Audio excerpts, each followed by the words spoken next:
Hate wears a quiet face in towns like Brookhaven Ridge, hidden behind trimmed hedges and polite smiles. When a noose appeared on Elijah Grant's porch, the men who left it assumed he'd take the hint and leave like others before him. To them, he was just another soft-spoken black man with no fight in him. What they didn't know was Elijah once built the very systems used to track threats. And now he saw them clearly. They crossed a line thinking he wouldn't push back, but they didn't know he was trained for war, and this time it was personal. Before we go any further, comment where in the world you are watching from, and make sure to subscribe, because tomorrow's story is one you don't want to miss. The hum of sprinklers and the distant whir of lawn mowers filled the early morning stillness of Brookhaven Ridge. From a distance, it looked like a promise. Neatly trimmed hedges, American flags fluttering from porches, and pastel front doors all framed in flowering shrubs. The sidewalks curved just so. The neighbors smiled just enough. It was the kind of place real estate agents described as safe, clean, quiet. But Elijah Grant had learned that quiet didn't always mean peace. Sometimes it meant pressure. Hidden, constant, and coded in politeness. He sipped his coffee from the kitchen window, watching a neighbor across the street fold a Stars and Stripes back into its holster. Another man walked by with his dog, nodding at Elijah without warmth. Just a flicker of acknowledgement. Elijah nodded back. No words, no need.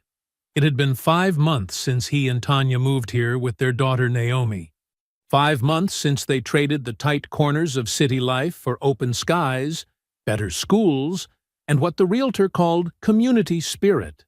At first, the silence had been welcome. But then came the glances. Then the flyer about neighborhood expectations slipped into their mailbox, unsigned, full of bolded words about yard appearance and noise control. Then it was the spray-painted garage down the block. Then it was the dog feces smeared across the windshield of a black couple's SUV. Then it was nothing. Nothing from the sheriff. Nothing from the HOA. Nothing but silence. Elijah had seen this before. Different town, different name, same pattern. And in patterns, he found purpose. He had spent most of his career building digital frameworks, tracking anomalies in secure networks, mapping threat behaviors. He wasn't the kind of man who responded loudly. He responded thoroughly. The past few weeks, he'd started keeping a spreadsheet. Harassment incidents, locations, dates. He began reviewing archived doorbell footage posted online by neighbors. One video showed a man in a black hoodie lingering too long outside a home. Another caught a slur scrawled across a fence, removed by morning. Most people missed the connections. Elijah didn't. He noticed the trucks, older models with blacked-out plates. He recognized the recurring symbol, an iron crow scratched into mailbox posts or spray-painted beneath outdoor lighting. It was fast, subtle, territorial, like a gang mark. Elijah searched local forums, found vague mentions of a militia years ago that had cleaned up nearby neighborhoods. No one named names. No one wanted to. Last week, a new couple had moved into a house 2 blocks over. Black, young, hopeful. Elijah saw the moving van from his driveway, watched them wave to neighbors who didn't wave back. That same night, their welcome mat was burned on their porch. When Tanya asked if they should bring over cookies, Elijah just said, "Not yet." He didn't explain why. He didn't need to. Tanya saw it too. She felt it in the way conversations with neighbors ended too quickly. The way Naomi's teacher hesitated when talking about her art. Something lived under the surface here, and it wasn't subtle. But Elijah kept his face calm, his voice even. At dinner, he asked about school. At work, he made no mention of anything unusual. But each night, after Naomi went to bed, and Tanya curled up with her book, Elijah returned to his screen, watching, cataloging, mapping. A week passed with no new incidents. He began to wonder if the pattern had gone dormant, if his presence was enough of a deterrent. Then came that morning. It was a Tuesday. Blue skies, birds, the usual rhythm. Elijah stepped outside to get the paper. As he rounded the porch post, he froze. There, tied tightly around the center column, was a noose. Not just rope, not string. A full, looped, thick-knotted noose. Stiff from weatherproofing, coarse like it had been made for show more than strength. His hand tightened around the rolled newspaper. No one was outside. No cars passed. The world moved forward as if nothing had happened. But this wasn't a warning. It was a declaration. Elijah didn't say a word. He stepped back inside, closed the door with care, and locked it. Then he walked quietly to the study, powered up his private terminal, and opened the file labeled Iron Crow Activity, Local. This wasn't a guess anymore. This was personal. And tonight, the real watching would begin. The first thing he did was double-check the angles. Every camera on the property had been repositioned and upgraded. One disguised in the mailbox, another embedded in the hedges beneath the motion lights, a third fitted into a porch column with a fisheye lens that offered a broad sweep of the yard. The fourth, his most critical, was mounted on the back eave, where it faced the alleyway that cut behind the homes like a forgotten service trail. It was there that they had come before, and it was there he expected them again. The footage ran constantly now, streamed through an offline server Elijah kept isolated from everything else. Each feed was clean, precise, time-stamped, and tagged by quadrant, with storage redundancies backing up to encrypted external drives. His eyes, sharp from years of work in cybersecurity and military-grade surveillance mapping, never drifted from the frames for long. At night, after Naomi fell asleep, and Tanya closed her book and reached to switch off the lamp, Elijah returned to his study like it was a second shift he had trained for all his life. And, in some ways, it was. For several nights, the recordings showed nothing more than the ordinary. Possums wandering across the yard, a neighbor's cat stalking a cricket near the porch, the faint shimmer of wind through the branches. But then came a movement too deliberate to be dismissed. The hedges trembled. A shadow appeared where there should have been none. 3 figures moved with careful, almost practiced ease across the yard, each one dressed in black hooded sweatshirts, with gloves that left no prints, no skin, no trace. They didn't linger or break stride. One walked straight to the garage and began spraying thick red letters across the panel, each stroke wide and angry, dripping even as the next line was drawn. 2 others moved to the driveway, each armed with blades they didn't hesitate to use. Elijah watched in silence as the tires on both cars were slashed clean through. Every one. 8 total. The camera caught the sharp sound of rubber tearing under pressure. The brief, low laugh one of them made before flicking his blade clean and tucking it back into his waistband. And then, like they had never been there, they slipped away, vanishing down the same alley that had always welcomed them. By morning, the message across the garage door had dried into a jagged warning. Move or burn. And the 2 cars sat crippled in the driveway, their tires shredded, sagging against the concrete like wounded animals left in the open. Elijah stood before it with a slow, steady gaze. He didn't call out to Tanya. He didn't touch the paint or reach for a hose. Instead, he lifted his phone, angled the lens, and began taking photos, wide frames, close-ups, shots that captured not just the words, but the shadows behind them, the stillness of the house, the untouched porch light above. He walked the length of the property and found what he had suspected the moment he'd switched from camera 3 to 4. The curled, lifeless body of a cat placed at the base of the tree in the front yard. Its neck was broken clean, Its fur was matted. There was no blood, no mess, just a perfectly intact body that had clearly been meant as a final signature. He gathered it in gloves, wrapped it carefully in a tarp, and placed it in the far bin behind the shed, out of view, out of reach, and far from where Naomi would ever come near.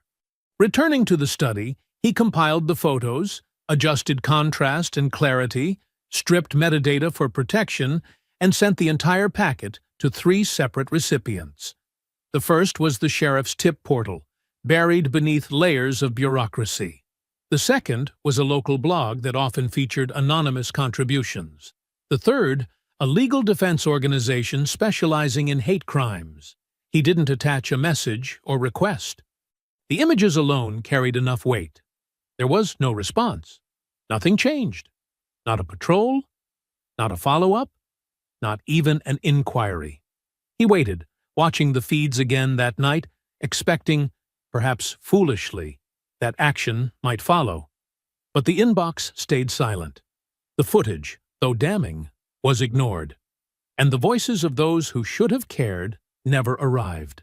The next time he saw Tanya in the driveway, she stood with her arms crossed, looking at the words on the garage, her silence sharper than anything she could have said. He stepped outside, meeting her where she stood, but she didn't turn to him right away. "You left it up," she said. Not quite a question, not quite a complaint. "I needed it seen." She nodded faintly, then lowered her gaze to the tires. "You really think this is going to make them stop?" "No," he said without hesitation. "But I think it's going to make them known." She looked at him now, her face filled with something closer to worry than anger. "And if being known doesn't scare them? Then they've already shown us where they stand." She stepped closer, lowering her voice so it wouldn't carry past the driveway. "I know what you're doing, Elijah. And I'm not saying you're wrong, but I need you to remember that Naomi lives here too." "I do remember," he said, voice even. "That's why I'm not cleaning it off." She didn't argue. She just walked back inside, quiet and slow. Later, Sheriff Langley appeared in a short clip on the local news feed after a brief inquiry about ongoing vandalism rumors. He leaned casually at a podium, badge polished, smile neutral. "We've received a few submissions," he said with a calm, practiced tone, "but so far, nothing we've seen gives us enough to act. The footage that's been circulated is inconclusive. It's hard to determine who's involved, or even what the intent was. We'll continue to monitor, of course, but as of now, there's no immediate cause for concern." Elijah watched it once, then twice, each time letting the words roll through him like smoke. Inconclusive. Intent unclear. No cause for concern. It was the same careful script used after a family's flag was burned last fall. The same words repeated after a black business was vandalized just outside town lines. The same shrug, dressed in uniform. He returned to his files and opened the folder marked Vehicles Suspected. A plate number matched a truck seen circling 3 nights ago. An older red Ford with one headlight dimmed. Enhancing the image, Elijah noticed a tattoo on the driver's forearm, visible just below the sleeve. A crow, wings spread, claws down. He traced the registration manually through a secured route and confirmed the name, Jason Cutter. Millstone Hollow. From there, the pattern unfolded. The truck's route appeared on 4 other feeds. 2 near the gas station, 1 at the closed-down hunting supply store, and another parked behind the fire station at night. He pulled up the traffic camera snapshots, overlaid the paths, and began constructing a route map, logging times, license plates, and frequency. And then he created a new entry. Subject: Cutter, Jason. Watch list: active. Because this wasn't just about who showed up on his lawn. It was about how far they were willing to go before someone stopped them. And Elijah wasn't waiting for permission. He spent the next week trailing patterns the way most men traced conversation. Before work and after dark, he drove without music, his phone face down on the passenger seat, eyes always shifting between rear-view mirrors and the road ahead.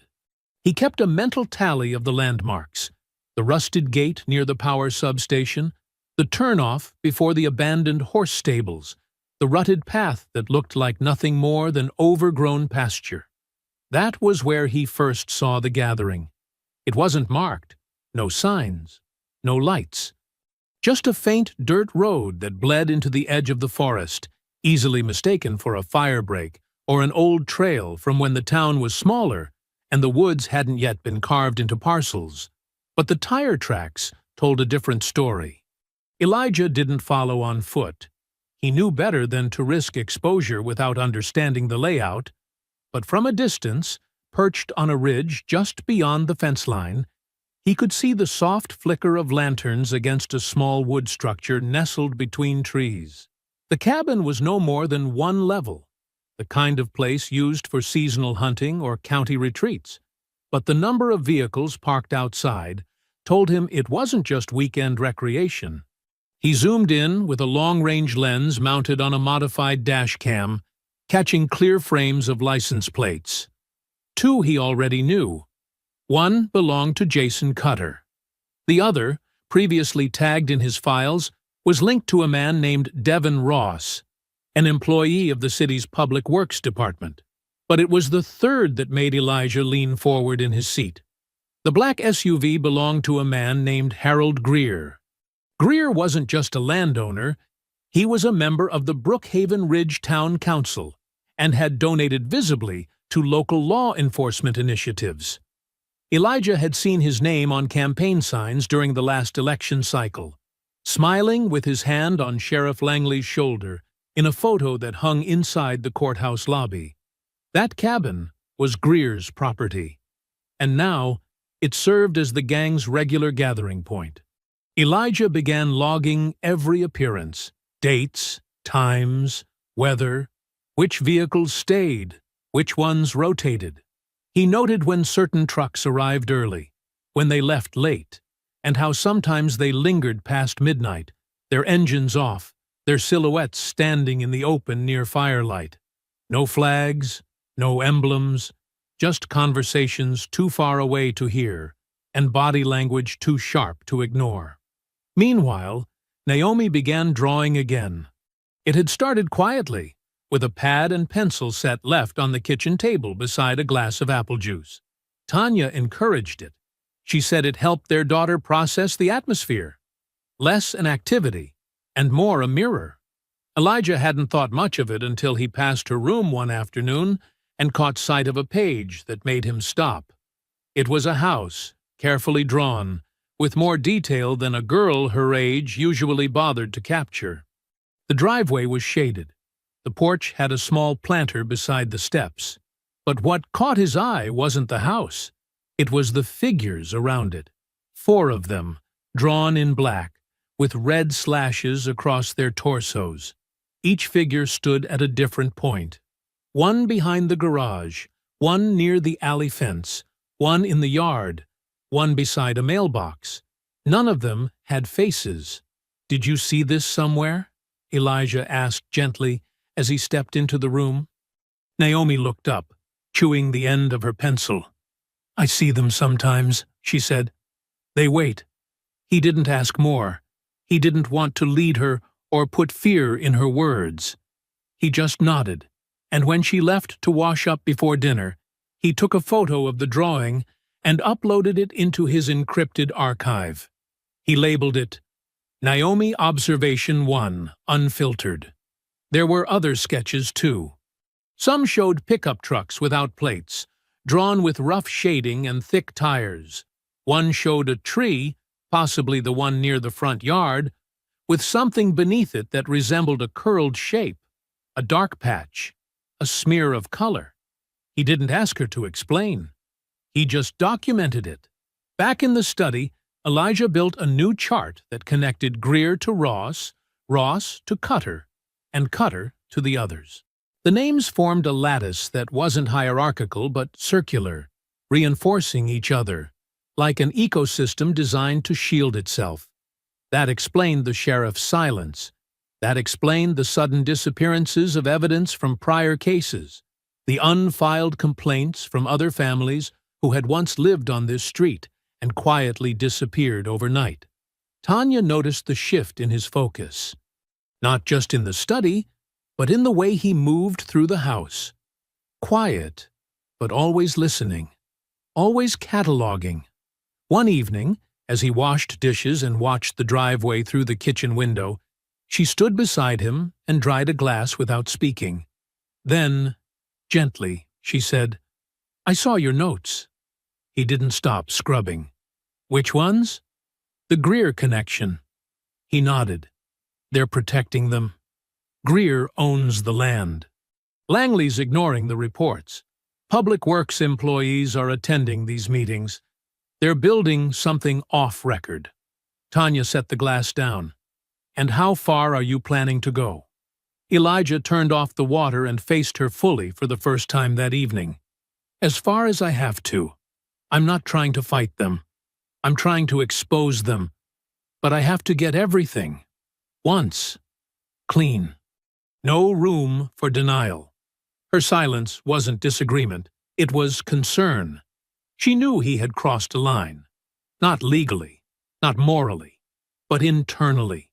He was no longer reacting. He was hunting. And he wouldn't stop until the net was full.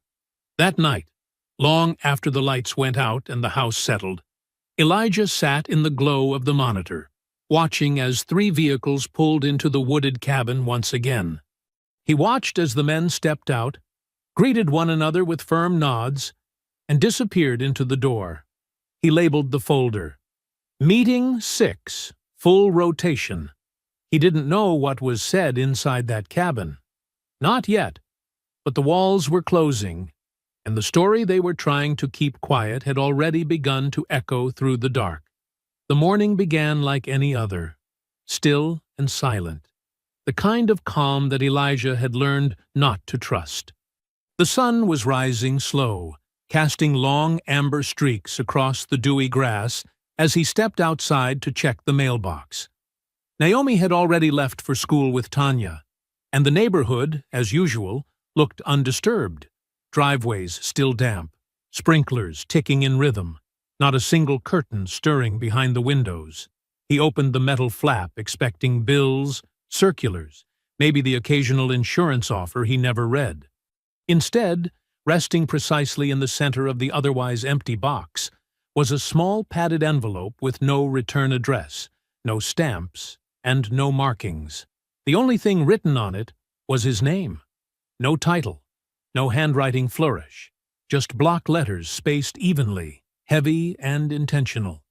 He turned it over in his hands, noting the weight and the clean seal, and immediately understood this had not arrived through any official channel. It had been placed there directly, quietly, and close. He didn't hesitate. He tucked it beneath his arm and returned inside, locking the door behind him without a glance over his shoulder. He didn't plug the flash drive into his main setup. Instead, he inserted it into the isolated system that never touched the internet. A rig designed for this exact kind of uncertainty. Clean, hardened, immune to remote access. The drive clicked once. Then a folder opened automatically, containing 6 images. There were no file names, no folders, no metadata visible, just the images laid out bare. The first showed him kneeling beside the hedges, adjusting one of the camera mounts. The next was taken from across the street, angled through the driver's side window of a vehicle, catching his profile as he stepped out with a trash bag. Another had him standing at the edge of the driveway, arms folded, watching the end of the block. 2 more captured moments that could only have been seen from elevated windows. One of him at his desk inside the study, backlit by the monitor's glow, the blinds behind him slightly parted. Another taken while he stood in the kitchen, speaking to Tanya, her expression unreadable in the background. And the final image, perhaps the most disturbing, was of him seated on the porch just 2 nights prior, Naomi's sketchbook resting beside him, his face half in shadow, looking out into the street like he already knew someone was there. He stared at the images without blinking, feeling neither fear nor surprise, but something deeper, something colder. The recognition that the observation had become mutual. He had been documenting them. But now they had begun documenting him. He destroyed the drive methodically. The plastic casing snapped in half with a quick twist, the exposed connector crushed beneath the edge of his workbench vise. He wrapped the pieces in aluminum, sealed them in plastic, and disposed of them across 2 separate bins. Then he cleaned the workspace with a cloth dampened in alcohol, disinfecting every surface, wiping the keys, wiping the screen, wiping the weight of what he now knew. They weren't just watching. They wanted him to know they were watching. That afternoon, he adjusted the system again, not just for coverage, but for layered defense. A second set of sensors was mounted beneath the porch awning, calibrated to register body heat in close proximity. Another small lens was embedded inside the mailbox post, rigged to stream to a hidden server the moment the hatch was opened. He replaced the standard porch light with a modified dual-lens camera equipped with facial recognition software and infrared. A pair of dummy cameras was installed facing opposite directions, blatant distractions. The real surveillance happened from a weatherproof drone dock hidden beneath the gutter, charged and ready to deploy if triggered by unexpected motion within a 60-foot range. And from the top shelf of the closet, buried behind 2 folded moving blankets, he brought down the hard case he hadn't opened in over 6 years. Inside was a matte black pistol, oiled and perfectly preserved, along with 2 sealed magazines. He laid the weapon out on the workbench, disassembled it with practiced ease, cleaned it, reassembled it, and placed it back in the drawer beneath the desk, not out of panic, not out of rage, but because preparation was no longer optional. Later that evening, as Tanya cleared plates from the dinner table and placed them carefully into the sink, Elijah leaned against the doorway, watching her with a stillness that was no longer casual. "You've been quieter lately," she said, not turning around. "Even more than usual." "There's a reason," he said, "but I'm not ready to explain it until I have the whole picture." She looked over her shoulder then, her hands wet, her brow slightly furrowed. "Is it the cabin? Or the councilman?" "It's something else," he replied, stepping into the kitchen, lowering his voice as he reached for a towel. "Something closer." She dried her hands slowly, then faced him fully, her expression softening into something more intimate. "You don't have to protect me from knowing. You just have to trust that I can handle it." He nodded, his eyes not leaving hers. "I'm not trying to keep you in the dark. I'm just trying to keep you safe from what's in it." She reached up, touched the side of his face, then rested her hand on his chest. "Whatever this is, just don't let it pull you out of this house before you're ready. You don't owe them the first move. Let them show you what they want, and let them regret it." A long silence followed, filled only by the hum of the refrigerator and the soft clatter of Naomi's pencils upstairs. Then the burner phone rang. He turned toward the sound without speaking. She watched him cross the room, pick it up, and answer. No one spoke on the other end. There was no static, no click, no background noise, only a long, precise silence. The kind that wasn't accidental. The kind that waited. Elijah didn't speak either. He let the silence stretch, holding the line like it was a trap slowly tightening around itself. Then the call disconnected. He checked the log. No number, no trace. He looked at Tanya.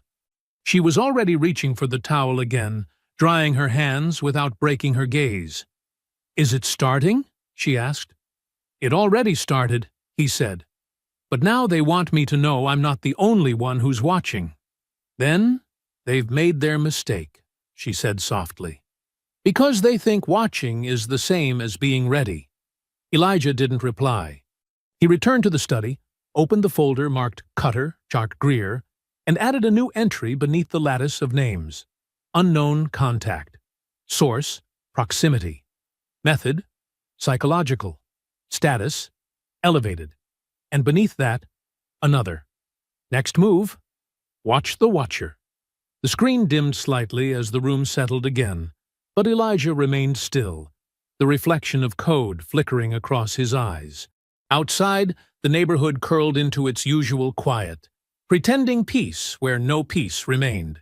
It started with a name that Elijah hadn't expected to surface, one tucked between mentions in an archived newspaper article he'd stumbled across while cross-referencing past vandalism cases. The piece, faded and poorly scanned, detailed a protest in front of the Brookhaven County Courthouse nearly 15 years ago.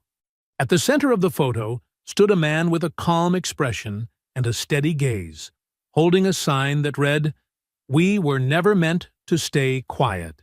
Beneath the photo, the caption named him Darnell Price. The name stayed with Elijah as he drove downtown that afternoon, not on a lead, but on instinct. He parked near the edge of Ashland Park, a quiet green stretch bordered by older homes that hadn't been touched by the recent wave of suburban remodeling. In one of those homes, tucked behind a fence with paint peeling at the corners, lived the man from the photo. Darnell opened the door with a cautious eye and a hand still resting on the frame. But once Elijah introduced himself and mentioned the cabin, the Iron Crow markings, and the silence from Sheriff Langley's office, the older man stepped aside and motioned him in without a word. The living room was small, lined with bookshelves that bowed under the weight of history. Civil rights memoirs, law journals, newspapers folded neatly into plastic sleeves. A wall near the back held framed photos, not of family, but of marches, vigils, and town meetings where Darnell had stood in front of men who called him trouble and still couldn't move him. "I've seen your face before," Darnell said, as he settled into a well-worn armchair, gesturing for Elijah to take the couch. "You the one in that newer place off Briarview, right? The porch, with the flowers your daughter tends to." Elijah nodded slowly, already aware that this man noticed more than most. "They left a noose on my porch," Elijah said plainly. "Then they came back. Painted threats, slashed tires, killed someone's cat, and left it in my yard." Darnell didn't react with surprise. His fingers steepled slowly as he listened, not interrupting. "I've tracked 4 of them so far. 2 work under Greer, one's in public works, one's connected to the sheriff's office through his nephew," Elijah continued, keeping his voice low and composed. "They're meeting at Greer's hunting cabin on county land. Nobody's saying a word." "They never do," Darnell said after a pause. "Not when it's theirs. Not when it's always been theirs. You know who they are?" "I know who they used to be," Darnell replied, his tone shifting. "Back when they called themselves the Riders, they used dogs and chains to push families out of Ridge Creek. When they became the Guardians, they said they were just concerned citizens, patrolling for looters after the 2008 crash. Then it was the Hollow Watch. Now it's Iron Crow. Same people, same fear, just new paint on an old shed. And they're being protected." Darnell's jaw tensed, his eyes darkening with a weariness that came from repetition. "Brookhaven protects its own, son. Always has. Doesn't matter what uniform they wear, police, council, neighbor, they close ranks when someone from the outside starts asking too many questions." "I'm not from the outside," Elijah said. "I live there. My wife teaches there. My daughter walks those streets." "And that's exactly why they'll try to push you harder than the rest," Darnell said. "Because staying means showing the rest of us how wrong they are, and nothing scares them more than proof." Elijah leaned forward, elbows on his knees, voice calm but unshaking. "I'm not going anywhere, but I don't want to just hold ground. I want to make this visible, not just to them, to everyone." Darnell nodded once. Then make sure you know how deep it goes. Because once you pull back that curtain, there's no putting it down again.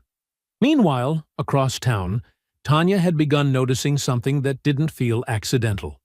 Naomi had come home from school with questions, not the kind about math or art, but about why a group of girls refused to sit beside her at lunch, why one boy muttered something under his breath in the hallway and smiled when the teacher ignored it. Tanya had seen signs like this before. Small things, coded things. The school didn't call it bullying. They called it miscommunication, misunderstanding. But it was building. So she started talking to other parents quietly. A conversation in the grocery aisle, a check-in after pickup, a shared look outside the gym after another awkward PTA meeting. What she found was that their daughter wasn't alone. Other families had noticed the same pattern. Black children being separated, blamed, watched more closely, teachers brushing off questions, principals pivoting the conversation. The town had kept its hands clean, but the mess was still seeping beneath the surface. Tanya didn't call a meeting. She didn't make a speech. She started a private message thread. A handful of mothers, a few fathers, parents with eyes wide open and phones that had already captured screenshots, comments, emails. Together, they began documenting. Not publicly, not yet, but thoroughly. She called it the ledger. It was simple. Each post tagged with a date, a location, a name. Each entry cross-referenced with a school calendar, a district policy, and a question. Is this accidental? The answer was almost always no. Back in the study, Elijah compiled everything Darnell had told him into a new document titled Crow, Generational Patterns. He added the older names of the group, flagged the newspaper articles that corroborated Darnell's claims, and created a timeline that stretched across 2 decades. With it, he included a diagram, a spiderweb of surnames that repeated through police rosters, county tax boards, zoning commissions. What began as a local gang was something else entirely. A tradition disguised as vigilance, passed down like folklore between men who believed they were guardians of something sacred. But Elijah wasn't working alone anymore. Now, he had a name. He had a history. And Tanya was building something of her own. They weren't just holding the line. They were drawing a new one. It began with a sound Elijah couldn't quite name at first. A low thump, distant but sharp enough to pull him from his chair in the study. The night had been uneventful up to that point, quiet enough to make the sound all the more jarring, like something had broken through the stillness that usually blanketed the street after sundown. He paused, his finger hovering over the keyboard, eyes flicking toward the window as the silence that followed pressed in with sudden weight. Then came the second sound. Louder, closer. Not a car backfiring, not fireworks. Something heavier, something that carried heat. He stood quickly and crossed to the hallway, his steps silent, trained. The house remained dark behind him, the only light spilling from the monitor's edge as he stepped onto the porch and scanned the horizon. At first, there was nothing. No voices, no movement. But then, beyond the rooftops, he saw the faintest glow rising above the tree line. Orange, unnatural, not lightning, not the flicker of distant street lamps. Elijah moved fast. He grabbed his jacket, slid the small case from beneath the desk drawer, and tucked it beneath his shirt. In the driveway, he passed Tanya, who was standing at the front window, brows knit in concern. "What was that?" she asked, already knowing he wouldn't have an easy answer. "I don't know yet," he said, already climbing into the car. "But I'm going to find out." "Be careful," she said, her voice low but firm, not stopping him, just anchoring him. He pulled away from the curb without headlights, gliding quietly along the lane until he turned the corner and saw it. The flames were licking at the garage of a single-story house near the edge of the development. gray siding, modest porch, and a family he didn't know by name, but had seen more than once walking the dog at dusk. A black couple, maybe early 40s, and a son who rode his bike up and down the sidewalk each weekend. Now, the bike lay on its side near the front lawn, its wheels spinning slowly, caught in the backdraft of rising heat. The air crackled, smoke twisted upward, black and alive. Elijah parked 2 houses down, grabbed his phone, and moved fast but low, keeping to the tree line. The fire hadn't reached the interior yet, but the garage door was nearly gone, curled inward, the paint bubbling, glass from the side window blown out across the driveway like scattered ice. Across the scorched panel, barely visible between streaks of soot and smoke, was a familiar emblem. A crow, painted in thick black lines, wings extended, claws down, beak open. He snapped 3 photos quickly, then dropped to one knee and scanned the ground. Shards of glass. A broken bottle neck, still wet with the smell of gasoline. A scorched rag near the edge of the curb. There was no question what it was. Molotov. They had escalated. He moved toward the side yard, away from the rising heat, and paused by the fence. From his angle, he saw the back door of the house swing open. A woman stepped out with a phone in one hand, her other arm wrapped protectively around her son.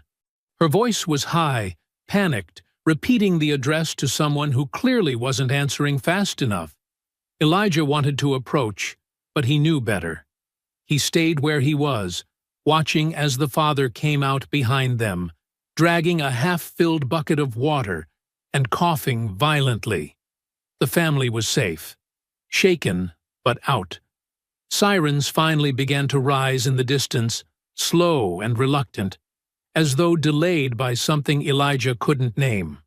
He backed away from the fence line and returned to his car without drawing attention, watching as the first engine turned the corner just as the garage gave in with a deep groan, the roof caving inward in a hiss of sparks and smoke. Once home, he uploaded the photos.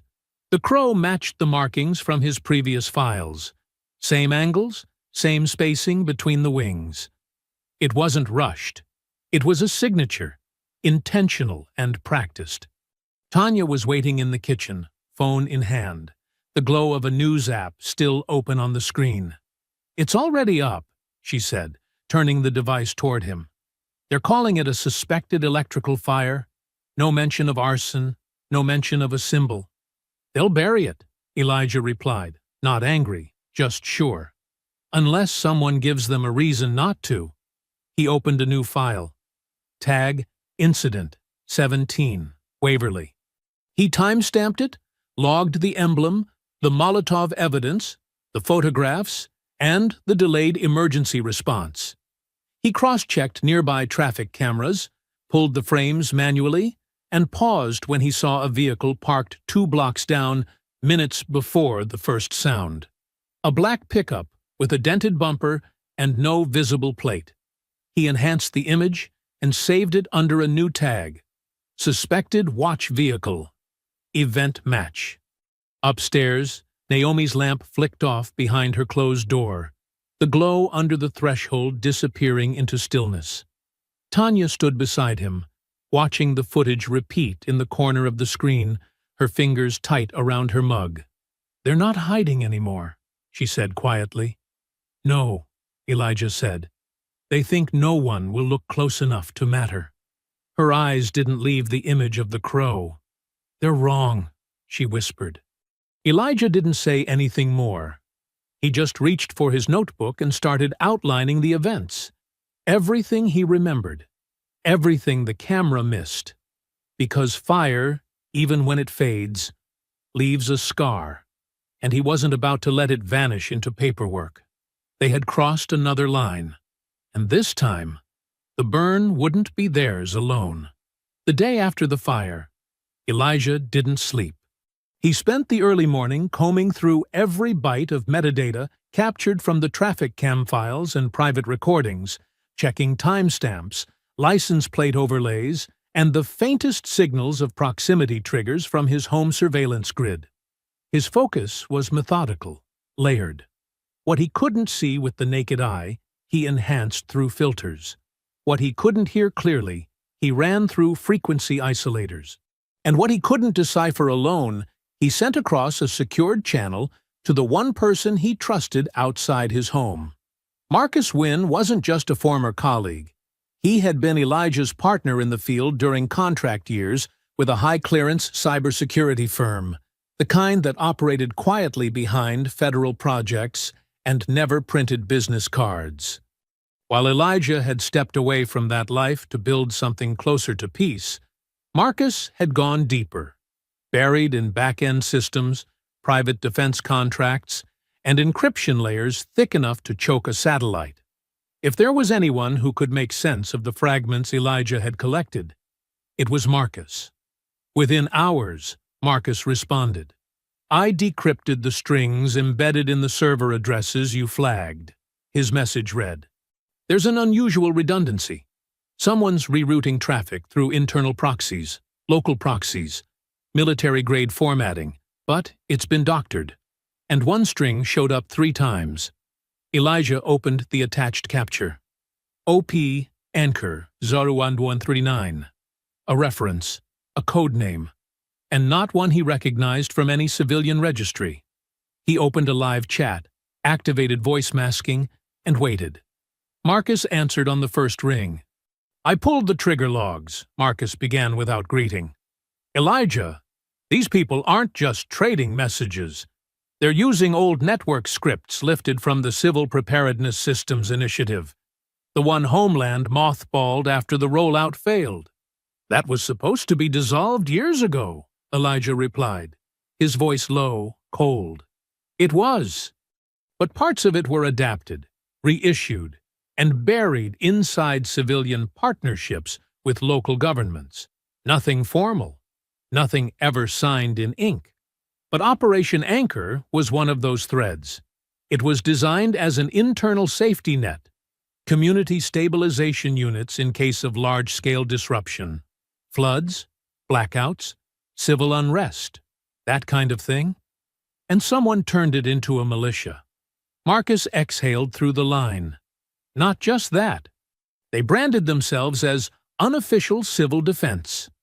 Local officials protect them. Let them run surveillance under the radar, train on private land, use gear routed through dummy requisitions.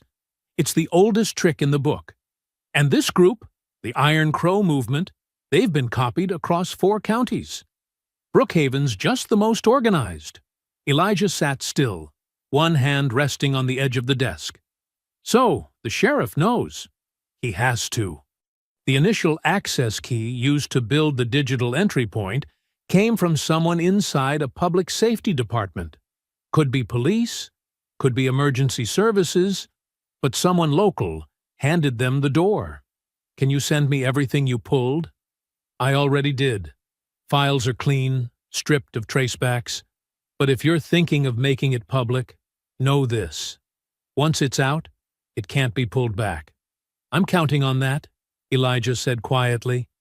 By nightfall, Elijah had converted the decrypted data into a clean, accessible packet. No fluff, no speculation. Just facts.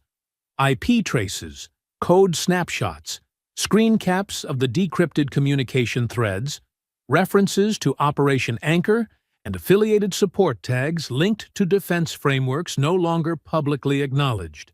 The names of those involved were scrubbed for legality, but the pattern was undeniable. He didn't send it to law enforcement. He posted it to a private advocacy group known for whistleblower releases. Then another, focused on rural civil rights violations.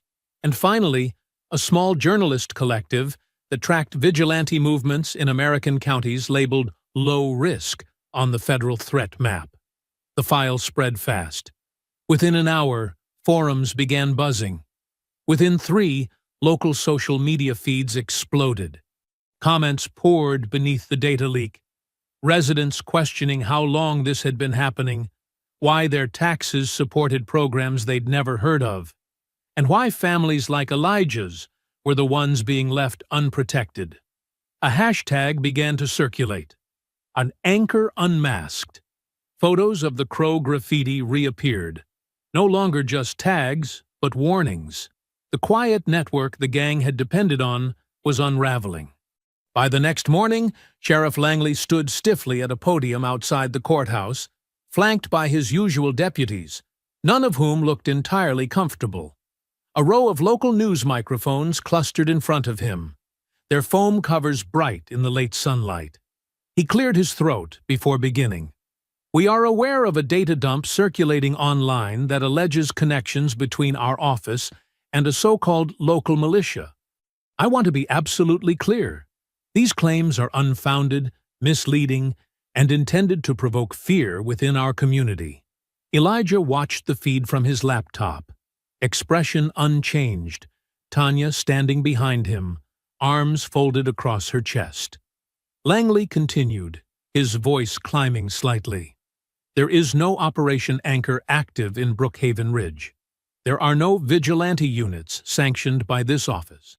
Any references to such programs are either fabricated or grossly misunderstood. We will continue to investigate the source of these false documents and take appropriate legal action if necessary." The reporter from the Ledger-Standard raised a hand. "Sheriff, can you confirm whether any of the individuals named in previous community complaints are tied to the hunting cabin owned by Councilman Greer?" Langley stiffened. "Councilman Greer's property is private. I'm not here to comment on personal activities conducted on private land. This press conference is about dispelling rumors, not validating them." Another reporter spoke up, louder this time. "So you're saying the graffiti, the burned vehicle, the family that almost lost their home last night? None of that is connected?" Langley's jaw flexed. "I'm saying we don't have enough verified information to draw those conclusions. We ask the public not to engage in speculation. That only escalates tension unnecessarily." Tanya turned off the stream. "He's drowning," she said. "Even if he doesn't know it yet." Elijah nodded once, slowly. They depended on silence. That was their cover. But the more they speak now, the more they leave tracks. He opened the new thread Tanya had added to her parent group. Entries had doubled. More families coming forward. More stories that matched. Each one another point of pressure, tightening around the same core names. The truth was no longer scattered. It had shape now. And it had weight. The leak spread farther than Elijah expected. It didn't just rattle local officials or trend briefly online, it broke containment entirely. By the third day, one of the major cable networks had picked up the story, their lead anchor summarizing the leaked files beneath a split-screen image of the charred garage and the Iron Crow symbol painted in black. It was no longer just Brookhaven's secret. It had become a national headline. Militia or civil defense. A small town's hidden network sparks outrage. The article was reprinted in 5 different cities within 24 hours. And that was when they came. Black SUVs with government plates rolled into the county without fanfare, parking in long lines outside the sheriff's office and municipal buildings. The doors opened fast. No lights, no sirens, just clean suits, flat expressions, and briefcases that never left their sides. The official line was that they were assisting with coordination and ensuring protocol integrity. But Elijah knew better. You don't send that many federal agents for damage control. You send them for containment. He watched from a distance the first time they walked into the courthouse, noting how Sheriff Langley's posture had changed. Not defensive, not nervous, but cooperative in a way that suggested long-standing familiarity. These weren't outsiders imposing authority. These were reinforcements. That night, Tanya returned home from the school board meeting with a strange look in her eyes. She told him that 2 agents had visited the superintendent earlier that day, asking vague questions about community sensitivity thresholds and student exposure to unrest. The terms were clinical, sanitized, but the meaning beneath them was chilling. "They're not just investigating," she said, folding her arms. "They're taking inventory." Elijah didn't respond. He was already reviewing footage from his front porch camera. One of the SUVs had idled outside his house for 17 minutes the night before, parked just far enough to be plausible but close enough to be deliberate. No one got out. No one approached. But the car remained there, lights off, engine humming quietly beneath the sound of wind and late-night insects. The next morning, two men in jackets marked with understated Homeland Security insignias approached his front door. They were polite, brief. They asked to speak to him about the leak and whether he could provide a more detailed timeline for when he'd first suspected the Iron Crow network was active. Elijah answered their questions calmly, offering nothing unnecessary. He watched their eyes as he spoke. One man maintained the professional neutrality expected of someone following a script. The other, slightly older, kept glancing toward the study through the front hallway, as if something inside stirred recognition. He asked fewer questions. But when Elijah handed him a printed list of license plates tied to the vehicles captured near the cabin, the man accepted it with a faint pause, just enough to register thought before slipping it into his folder. As they turned to leave, the older agent hesitated. He reached into his inner jacket pocket and pulled out a folded slip of paper, handing it to Elijah with the same mechanical movement one might use to offer a receipt. "This got caught in the folder," he said, his voice calm. "Didn't want it to fall out." Elijah nodded and took it. The agents walked away. Only once the SUV turned the corner did he unfold the paper. In neat block lettering, 3 words had been written in pencil. "We didn't expect you." He read it 3 times. The message was not a warning. It was an acknowledgement. That evening, he stood in the study longer than usual, not working, not cataloging, just staring at the grid of connections he'd mapped across his walls and screen. He had always assumed he understood the roles: villains, protectors, bystanders, but now something else crept into the outline. A gap. A question not about them, but about himself. Why wouldn't they expect him? He had been trained for this kind of surveillance, this kind of pattern recognition. Even his restraint, his patience in gathering evidence rather than striking first, was textbook. But whose textbook? In the bottom drawer of his desk, beneath old military papers and sealed credentials, Elijah found a manila envelope he hadn't opened in years. Inside were remnants from a prior assignment, a clearance card from a private contract linked to federal resilience programs, an NDA stamped with symbols he had always glossed over, and a printed overview of a database system he once helped build.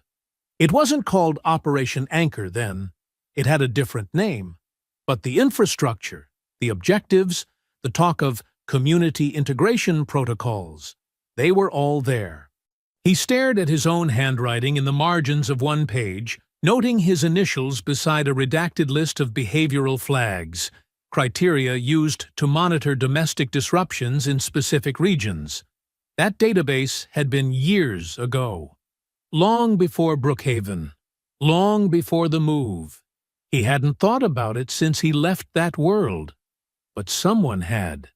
And now, someone inside that SUV had recognized him, not because he was a nuisance, but because he had once built the tools they were still using. Tanya found him that night seated in the dark, the envelope open on the desk, the paper clutched loosely in one hand. "I thought you were reviewing the footage again," she said softly. "I was," he replied, his voice quieter than she'd heard in weeks. "But I think I've been watching the wrong screen." She came closer, her brow furrowed. "What do you mean?" He held up the slip of paper. "One of them left this." She read it. "We didn't expect you." They didn't mean here. They meant in the way, inside the wrong layer of the system. They didn't expect me to interfere, because they didn't expect me to remember. Remember what? Elijah looked up at her slowly, his expression unreadable, but there was a shift in his eyes, like something inside him had finally clicked into place, something he didn't want to admit, but couldn't ignore any longer. He held the slip of paper loosely in his hand, the message still echoing in his head as he spoke. "I helped build it," he said quietly. Tanya frowned. "Build what?" "The original frame. The system they're using now. I was part of it. Years ago. Back when it was just data modeling, neighborhood tracking, civil stability mapping. It wasn't supposed to turn into this." Her voice dropped. "You're saying you created the thing they're hiding behind?" "I didn't know it would be used like this," he said, almost to himself. "It was buried in pieces, split across departments. They said it was just theoretical. They told us it would never leave the sandbox." Tanya didn't move. She just stared at him, letting the weight of it settle. The silence stretched between them, thick and uncomfortable, not because she was angry, but because they both knew what it meant. This wasn't just about Brookhaven anymore. It was about something deeper, something Elijah had carried unknowingly into their lives. The air in the room felt heavier, like a door had opened to a past neither of them saw coming. Outside, the street looked the same. Quiet houses, soft light, nothing out of place. But the quiet didn't feel safe anymore. It felt staged. Elijah looked back at the desk, then at her. "They didn't expect me to interfere," he said. "Because they didn't expect me to remember." And now, the line they had been watching from a distance wasn't just circling them. It was cutting straight through. The days that followed stretched with a slow, deliberate tension. Elijah moved through them like a man walking deeper into fog, every step revealing more, every turn obscuring something he once thought he understood. Tanya stayed close, watching him, not questioning his silence, but anchoring it with her presence. And Naomi, unaware of the storm building around them, kept drawing. She always had a sketch pad nearby, sometimes on the living room couch, sometimes curled up in her room, with pencils fanned out beside her like sun rays. Lately, her drawings had taken on a strange precision. Elijah noticed it one evening when he walked past her door and saw her hunched over the page, completely absorbed. He paused and looked without interrupting. She had drawn another crow, this one perched on a mailbox that looked remarkably like theirs. But it wasn't the bird that caught his attention. It was what was underneath. 3 shapes, nested diamonds, interlocking lines in an angular formation. Elijah stepped in quietly. "Naomi," he said softly, "where did you see that?" She looked up, blinking as if she hadn't realized he was there. "It was on the wall by the alley, the one behind the yellow house. You can only see it when the sun hits it a certain way." He walked over and crouched beside her. "You're sure it looked like this?" She nodded, handing him the sketch pad. "I copied it. I thought maybe it was part of their symbol." He stared at the pattern for a long time. Something about it scratched at the edge of memory. Too clean to be random. Too structured to be graffiti. It wasn't until he returned to the study and pulled out an old hard drive from his Army intel days that it clicked. He hadn't thought about those codes in years. Back then, they were classified reference markers, tags used to track scenarios in simulated domestic threat models. They weren't meant to appear in the real world. They were for training, protocol development, internal reference. He remembered seeing them on internal memos, embedded in scenario files labeled Civic Cascade Simulations, back when his job was to build patterns into the architecture of public defense. He opened the drive and began searching, but half the folders were locked behind outdated permissions. Others had been overwritten or corrupted. Finally, he found one document buried in a shell directory, an operations summary for a contingency protocol. The title had been blacked out. So had the personnel list, but the visual watermark in the corner was still intact. 3 nested diamonds, exactly as Naomi had drawn them. Elijah leaned back, the chill rising through him not from the room, but from something deeper, a realization that wasn't sudden, but undeniable. This wasn't just about the Iron Crows adopting a convenient symbol. They were using embedded markers from a government classification system, one not meant for public eyes. And somehow, they had access to it.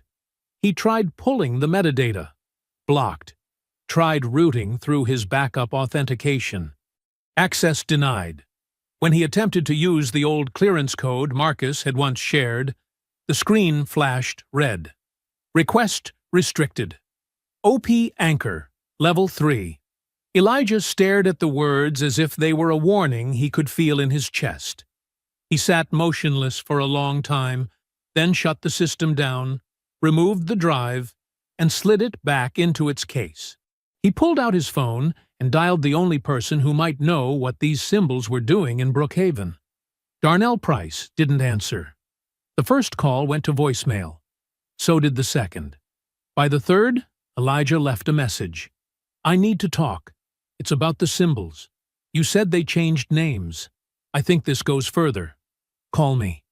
No response came. The next day, he stopped by Darnell's house in Ashland Park. The porch light was off. Curtains drawn.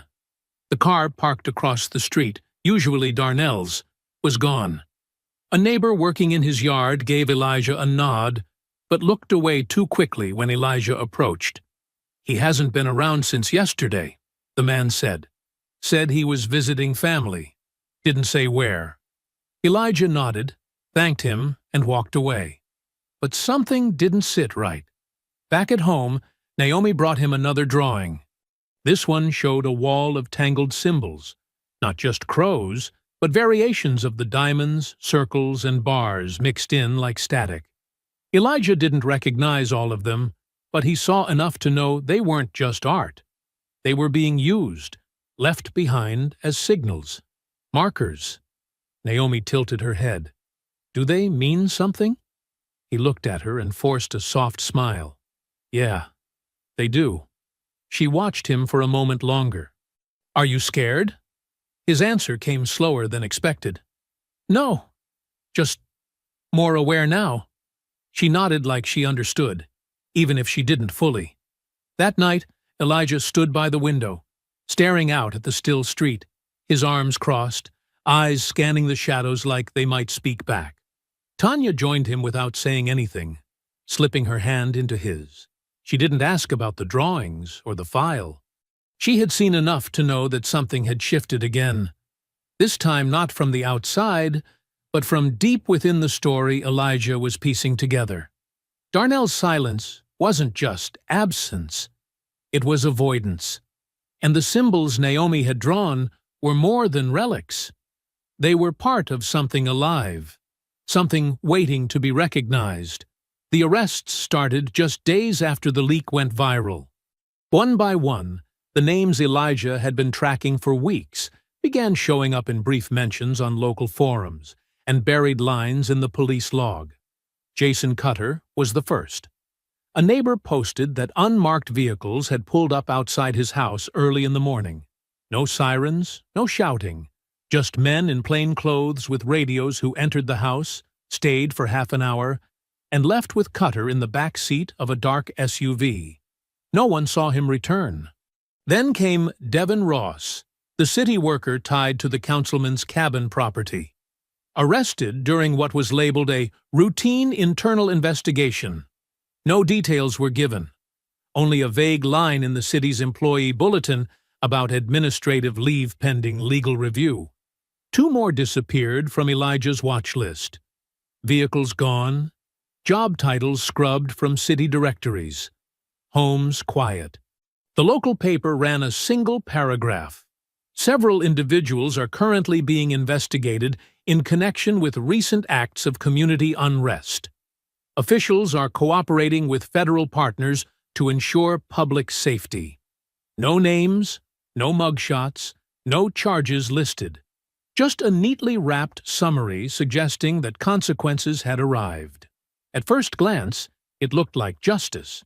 The community, already stirred by the leak, began to settle.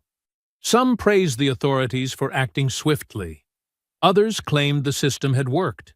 Comments began popping up on local threads. Glad to see action finally taken. Brookhaven won't tolerate hate. We can breathe again. But Elijah didn't breathe. He watched.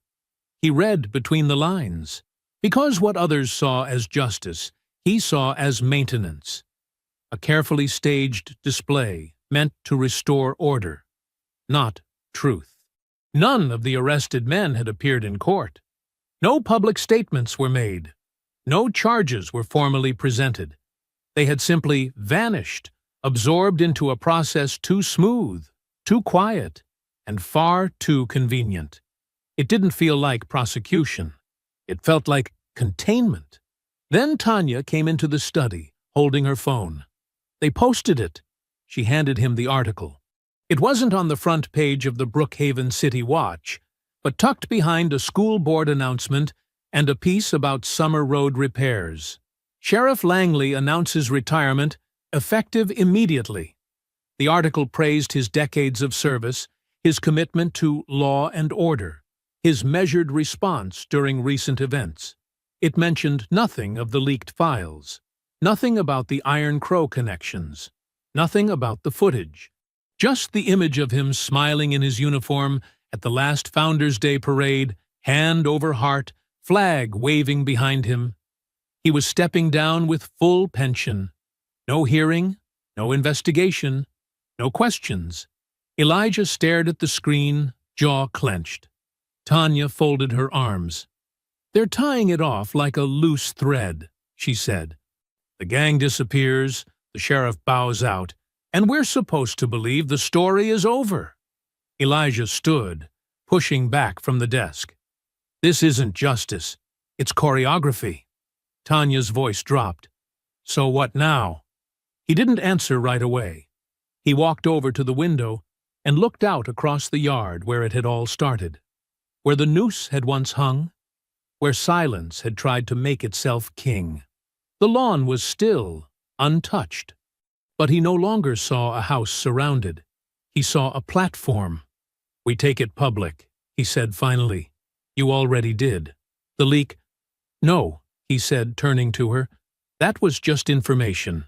I'm talking about people, presence. We do it where they can't ignore it, in the open. Right here." Tanya followed his gaze. "You want to bring them here? I want the whole town to see where it started. I want them to know the symbols, the silence, the history. And I want them to see that we didn't run from it. We named it, and we stood on it." She was quiet for a moment, then gave a small nod. "Then we'll need chairs, shade, something for the kids." He smiled faintly. The first real smile in days. "And speakers.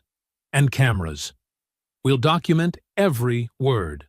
That evening, Elijah sent out messages, not just to watchdog groups and media outlets, but to neighbors, churches, parents in Tanya's quiet coalition. People who had whispered in backyards, who had nodded in grocery aisles without saying too much. He told them it was time. Not to fight, but to stand. Not to call it closure, but continuation. He drafted the flyer himself. No dramatic language, no confrontational tone, just one line at the top, where the line was drawn, and beneath it, an open community gathering. In truth, in light, in public, all are welcome. He pinned it to community boards, emailed it to lists that had been quietly growing, delivered printed copies to porches one by one. No politics, no blame, just presence, witness. The morning had started with momentum, a sense of movement that had been building ever since Elijah sent out the first wave of invitations. The flyers were circulating faster than he could track. More neighbors had begun to respond, some with cautious support, others with a quiet determination in their tone, the kind that didn't need applause to carry weight. The upcoming gathering, once just an idea born from frustration and truth, was taking shape as something larger than either of them had anticipated. Tanya was organizing food and folding chairs with a quiet urgency. Naomi, unaware of how close the storm had come, had started working on a bold poster board in the living room, her charcoal sketches taking form with the kind of focused energy that reminded Elijah of who this was all really for the ones too young to name what was happening, but old enough to feel it. That night, for the first time in weeks, Elijah allowed himself a few hours of uninterrupted sleep. He drifted off beside Tanya with a sense that, while the danger hadn't passed, the tide was shifting in their favor. That truth was gaining ground, and with it came a measure of hope, however temporary. But somewhere deep in the silence of that night, a sound reached him. At first it was subtle, almost indistinguishable from the usual creaks of the house settling against the cold. But this was different. Too sharp, too clean. The faint snap of glass, followed by the soft scuff of shoes against wood, filtered in from the direction of the study. It was enough. Elijah's eyes opened instantly, and he rose without hesitation, every part of him alert in a way that had nothing to do with fear and everything to do with instinct. He moved quickly and silently down the hallway, pausing only long enough to gesture for Tanya to stay in the bedroom. She said nothing, but her hand reached for the nightstand where she kept her phone. Elijah stepped into the hallway and made his way toward the study. As soon as he crossed the threshold, he felt the shift, the cold air moving through the broken window, the smell of tampered circuits, and the thick, heavy emptiness of a space that had been deliberately stripped. The desk was cleared. Not just disrupted, not rummaged through, but cleared with surgical precision. The external drives were gone. His archive logs, backup devices, flash keys, and personal systems, all removed. The monitor had been powered off, but left intact, the cables cut clean at the base. The sketchbook that Naomi had left tucked beside his desk, her recent drawings layered with the symbols he now believed to be far more than graffiti, was missing too. It wasn't a robbery. Nothing else in the house had been touched. The television was still on the wall. Their wallets and keys were still on the kitchen counter. The motive was unmistakable. This had been a retrieval. The lights hadn't triggered. The sensors hadn't tripped. The drone never launched. Not because the system failed, but because someone had known exactly how to move through it. The spacing, the dead zones, the calibration thresholds. They didn't break in. They bypassed it like a fingerprinted door, because the blueprint had once been his protocols, his logic, his blind spots, and now they'd been turned against him. As he moved from room to room, checking every point of entry, he found no signs of forced access except for the back window, which had been shattered in a way that suggested both speed and familiarity. The motion lights hadn't gone off. The alarm had been bypassed. Whoever had done this knew his system intimately, knew where the blind spots were, where the real data was stored, and what to leave behind to send a message. Tanya met him in the kitchen, her robe drawn tight, her face pale but steady. "I thought it was the wind," she said softly, her voice lined with guilt and tension. "I didn't hear anything after that. You stayed with Naomi," Elijah said, his tone even, his focus already sharpening again. That's all that mattered.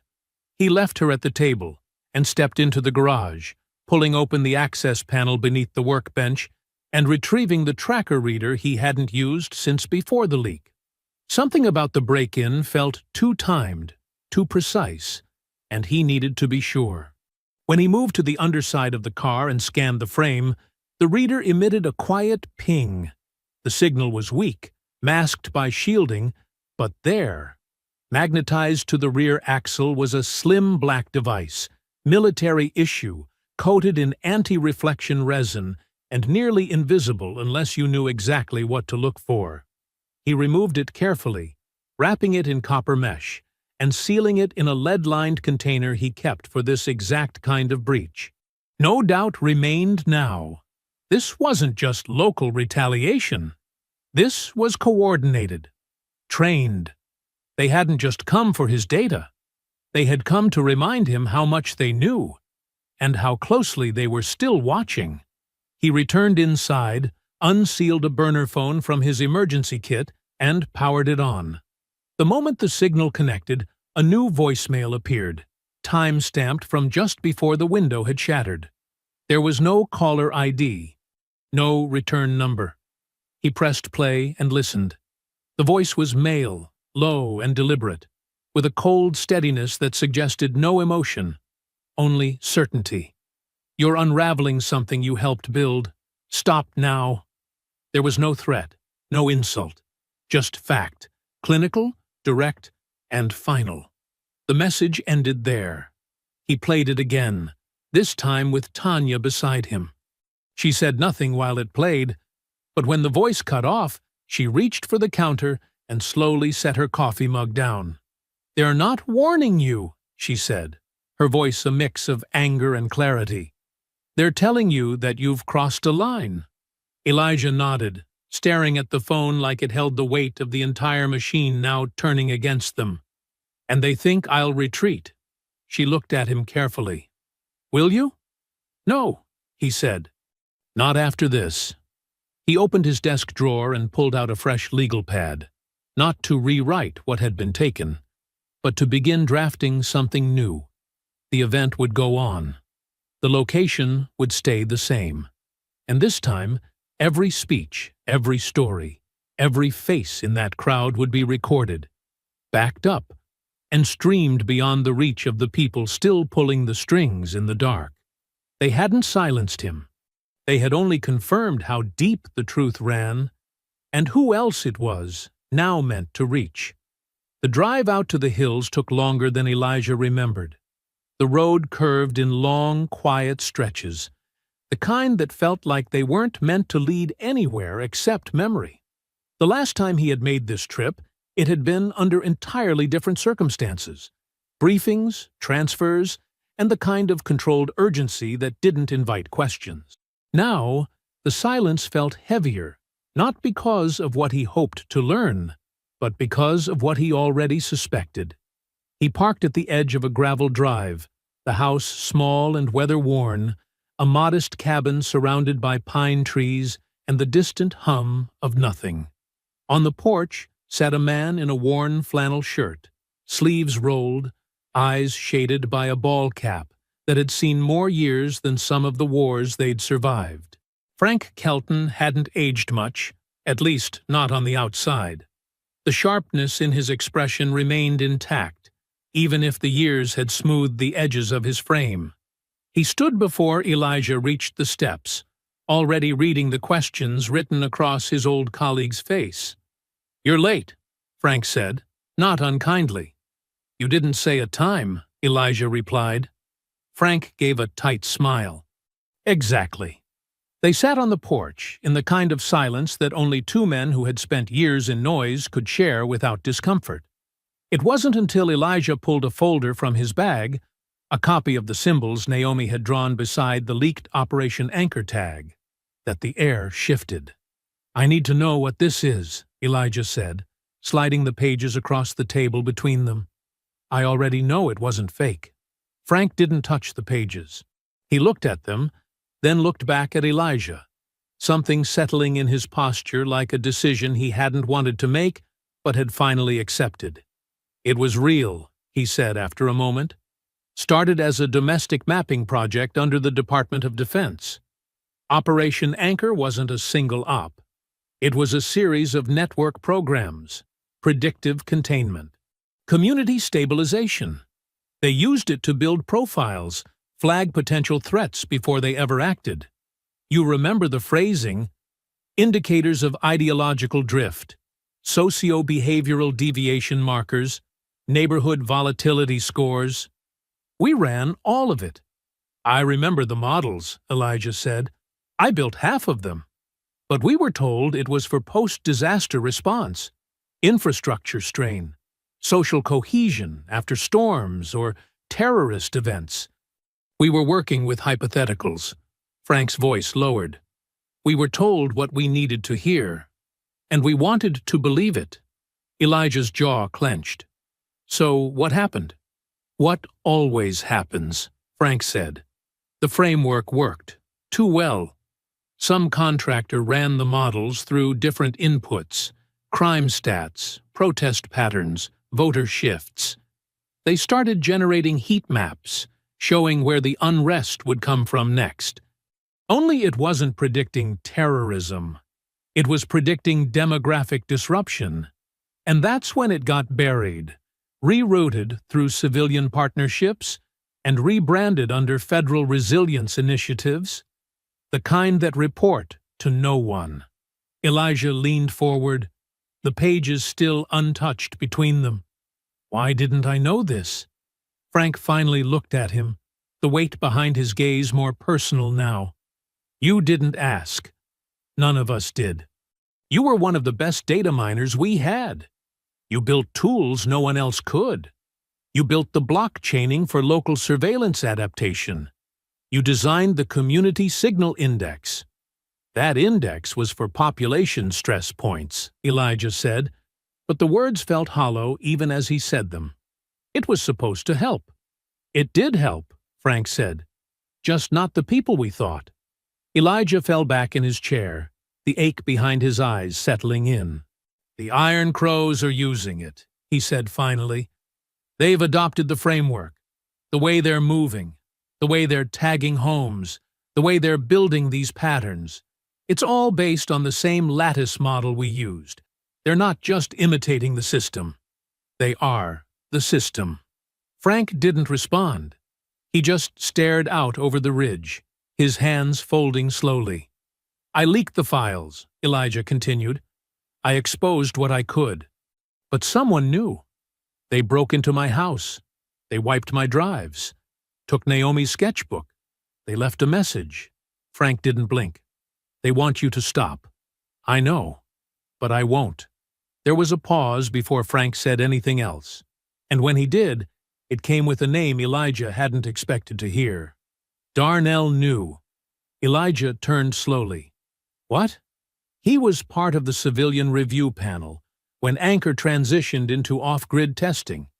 He was supposed to make sure the application didn't shift toward bias. He was one of the watchdogs. No, Elijah said, shaking his head. Darnell's been fighting these groups for decades. He was one of the only people who told the truth.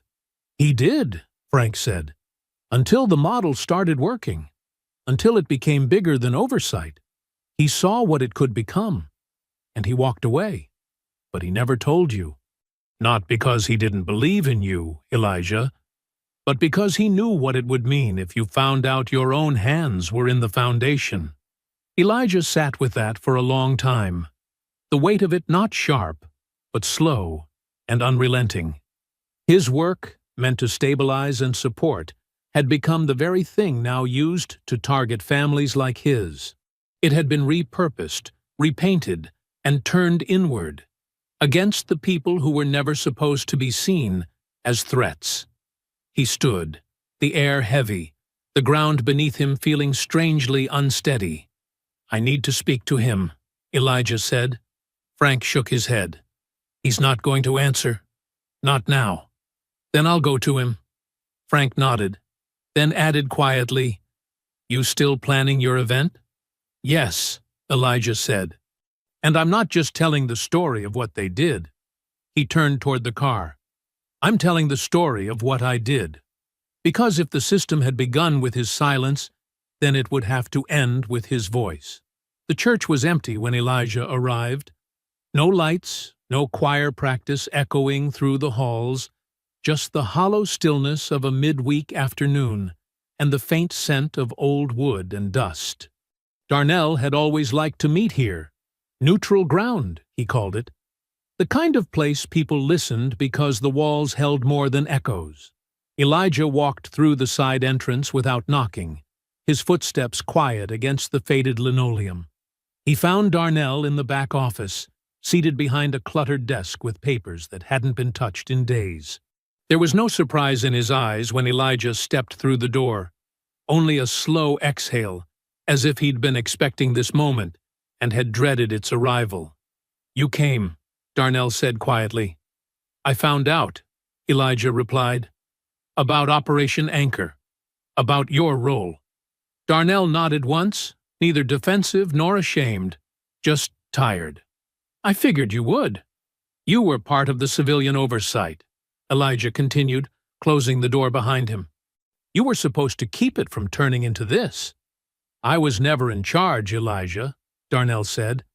"I was brought in late, after the models had already shown results. My job wasn't to stop it. It was to help it evolve." The silence between them grew heavier, but Elijah didn't move. He needed to hear it. All of it. "You said you fought them," Elijah pressed, voice low, steady. "You said you'd been warning people for years." "And I have," Darnell said. "But not in the way you think. I fought what it became, not how it started." Elijah stepped closer. "You knew about me, about my part in it." Darnell didn't look away. "They told us you were special, methodical, trusted. The kind of analyst who didn't ask questions because he wanted results, not praise. They said you could build the structure we needed without even realizing what it would hold." Elijah's chest tightened, but he kept his voice even. "So I was useful. You were essential," Darnell said. "And I was there to guide you." Elijah stared at him, barely able to breathe through the weight of it. "Guide me?" "They didn't want you drifting," Darnell explained, his voice slow, deliberate, each word like a confession dragged out from some deep well. "You weren't supposed to resist. You were supposed to monitor, observe, build. That was the deal." "You lied to me," Elijah said, not raising his voice, but letting the words land hard. "You stood beside me while they painted symbols on my garage and threatened my daughter. And you still let me think this was just about them." "I regret that more than anything," Darnell said. "But by the time I realized what they'd turned it into, it was already rooted. It had moved beyond oversight. It became the quiet engine beneath every policy, every surveillance contract, every threat assessment program they buried in plain sight." Elijah shook his head, barely able to steady his thoughts. "You watched them weaponize my work against my community. And you said nothing." Darnell's voice cracked, but he didn't cry. "Because I thought maybe, just maybe, you'd never find out. And if you didn't, you could live free of it. I didn't want this weight on you." Elijah stepped back slowly, his hands loose at his sides, as if they no longer belonged to him. "You weren't trying to protect me. You were protecting the system from me." There was nothing left to say. He turned without another word, walked out of the church and into the sharp afternoon light, his mind a storm of revelation and restraint. The betrayal wasn't just the gang or the silence of Brookhaven. It wasn't even the shadowed agents who had tried to erase his evidence. The real betrayal had been structural. Long before the crows, before the noose, before the first drive was wiped. It had been coded into contracts, buried in doctrine, and wrapped in the language of national interest. But if his hands had helped build it, then they would also be the ones to dismantle it. That night, in the same study where the noose had once felt like a call to silence, Elijah uploaded everything. Not just the data Marcus had helped him retrieve or the timelines he'd reconstructed. He included his own records, employment logs, clearance memos, annotated project files from Operation Anchor, and internal communications showing the original intent of the surveillance initiative he had helped design. He didn't redact his name. He didn't hold back. He signed the data dump with a single statement. "If it started with me, it ends with me." The files spread faster than the first leak. National outlets picked it up within hours. The story was no longer just about a hate group operating under the surface of a small town. It was about a former military analyst turned whistleblower exposing a decades-old federal surveillance initiative that had been quietly targeting black families under the guise of community risk prevention. Elijah's name trended within a day. Journalists called, federal officials deflected, civil rights attorneys organized. Within 48 hours, a special counsel was appointed to investigate the origins of Operation Anchor, its reach into civilian agencies, and the local departments complicit in hiding its applications. Congressional offices issued statements. Advocacy groups held press conferences. The sheriff, whose earlier retirement had been quietly celebrated by the city council, was now forced to return for questioning under oath. The media uncovered a series of back-channel communications between his office and private contractors tied to Anchor's enforcement structure. He resigned again, but this time under public scrutiny, with an indictment pending for obstruction and evidence tampering. Councilman Harold Greer was also named, along with two others linked to funding the Iron Crow community patrols. Their assets were frozen, their roles suspended. The official line was that the investigation would be thorough and just, but Elijah knew better. Justice didn't come from the system. It came from exposure. And now, the world was watching. In the weeks that followed the data release, the ground beneath Brookhaven Ridge shifted in ways most of its residents had never imagined. The town that once prided itself on quiet order now found itself in the spotlight of national reckoning. A federal task force arrived, not just to investigate the Iron Crow gang, but to audit every policy, program, and partnership connected to Operation Anchor. It was no longer an abstract code name buried in a defense file. It was now the center of a very public, very human scandal. Subpoenas were issued. Depositions began. Several arrests were made, this time with records, with headlines, and with cameras present. Harold Greer was indicted for conspiracy, misappropriation of public resources, and obstruction of federal oversight. He was last seen leaving the courthouse through a side door, his face drawn, no longer the untouchable figure who once stood shoulder to shoulder with Sheriff Langley in photo ops. Langley himself, after a failed attempt to delay proceedings, was charged with destruction of public records and willful negligence. The plea deals were swift and silent, but the damage was already done. Their legacies, once carefully cultivated, were gone in days. Operation Anchor, now fully exposed, was formally disbanded under executive order. The Department of Defense issued a rare statement acknowledging its existence, citing a failure of internal safeguards and vowing independent review. Civil liberties groups launched lawsuits across multiple states, demanding restitution for communities flagged, monitored, and quietly targeted. What began as Elijah's personal war for truth had now become a national turning point, proof that harm isn't always loud, and that systems built in silence can do just as much damage as mobs in the street. And yet, through it all, Elijah never once stepped in front of a podium. He let the facts speak. Let the receipts burn through headlines. He remained at home, rebuilding not his image, but his home, piece by piece, frame by frame. Naomi's sketchbook was never recovered, but she had already started another one. She now drew with more confidence, less fear, and a quiet knowledge that her eye for detail had mattered. Elijah sometimes watched her from the hallway, amazed by the way children could survive truth and still create beauty. Tanya's quiet work bore fruit as well.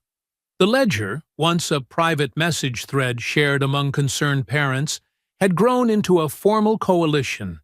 They renamed it the Bright Line Project and began gathering testimonials from parents all over the county. What started with whispers and side conversations became a documented history of patterns, exclusion, and targeted discipline. They presented their findings before the school board, and this time the board listened. 2 teachers were placed on administrative review. A new diversity oversight committee was created, with Tanya invited to serve as one of its founding members. "I never thought we'd be heard," one mother said to her after a meeting, her voice shaking slightly. "We've been living around this for years, but no one wanted to believe it until someone else bled first." Tanya didn't respond with pride. She simply said, "Now we make sure they keep listening." The gathering Elijah had planned, the one that nearly never happened after the break-in, was held 3 weeks after the last indictment. Dozens came. Some stood in the driveway. Some sat in folding chairs beneath the tree where the noose had once hung. No media. No stage. Just people, black, white, old, young, sharing the same space under the same sky. Elijah stood before them without notes, without headlines behind him, and told the truth. Not just about the gang, not just about Operation Anchor, but about his own part in it. He told them about the framework he had built, the silence he had once called professionalism, and the moment he realized that silence had been the most dangerous design of all. "You can't always see the harm when you're inside the machine," he said. "Sometimes you just call it your job. But when the machine starts hurting people, people who look like your daughter, who sound like your neighbors, you can't pretend you didn't help tighten the bolts." No one interrupted. No one looked away. "And so this," he finished, "this gathering, this truth, this moment, it's not just to name what they did. It's to own what I didn't stop, and to make sure it doesn't happen again." There were tears. There was silence. But no one walked out. In the weeks that followed, Brookhaven Ridge began to change. Not dramatically, not overnight, but in ways that mattered. A new sheriff was appointed, one who had not come up through Langley's chain. Anonymous tips began to flow in about other communities with similar neighborhood watch groups. The Iron Crow name vanished, but not because of fear, because it had been dismantled from the inside out. Elijah never returned to surveillance work. Instead, he taught. Not in a classroom, not in a lecture hall. He began mentoring young people, especially those interested in data, law, or justice, and showed them how systems are built and how they can be broken. He didn't offer simple answers. He offered tools. The evening settled like a calm after a long storm, the kind that doesn't just bring silence, but clarity. Elijah's yard, once the quiet center of a threat no one wanted to name, was now alive with the steady rhythm of conversation, the clink of folding chairs on pavement, the rustle of children weaving between legs and laughter. Porch lights glowed warm. No one looked over their shoulder anymore. At the edge of the garden, where the noose had once been nailed in cowardice, stood something new, a sculpture forged from melted scrap and broken steel. The twisted rope was gone. In its place, iron links fused and bent into a broken chain, jagged at the break, unpolished by design. It didn't need explanation. The transformation was its own story. Naomi stood beneath the tree with a paper in her hand, her voice steady despite the quiet hush that fell around her. "They tied ropes to our doors and called it order. But we are not what they feared. We are what they could never stop." She paused, just once, her eyes lifting to meet her father's. Then she stepped back, into Tanya's waiting arms. The applause was not loud, but it was deep. It meant something.